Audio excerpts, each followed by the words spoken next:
Autism Act set to expire at the end of this month.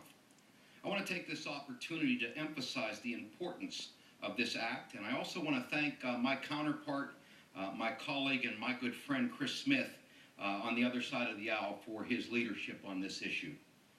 5 years ago, the House of Representatives passed bipartisan legislation by a voice vote that provided the support and direction for the country's first autism-specific research.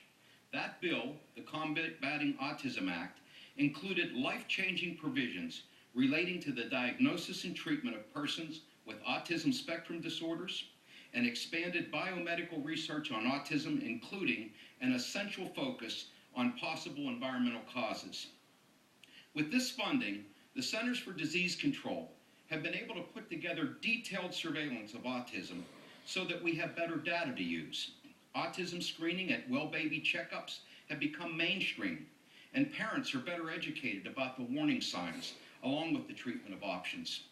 Additionally, standards of care for those with an autism spectrum disorder have been developed for both physical and behavioral health where there had been none. Early diagnosis and intervention for children with autism is utterly life-changing.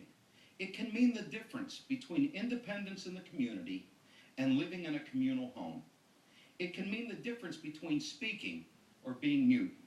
And for many parents, it means peace of mind and a support network that would have been impossible without this initial investment in research on autism spectrum disorders. I introduced this legislation with my good friend Chris Smith as a part of a 3-bill package.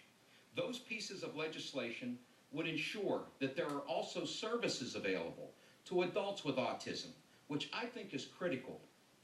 It's my hope that in the future, this body will have a conversation about the needs of adults living with autism, and that we will consider how best to provide for them so that everyone has a long, fulfilling, and productive life. But for now, it is of grave importance that the House passes this reauthorization with the same overwhelming support as 5 years ago, and that we can get this bill to the President's desk by the end of this month. I urge my colleagues to support this bill, and I reserve the balance of my time. The gentleman reserves the balance of his time. The gentleman from Pennsylvania.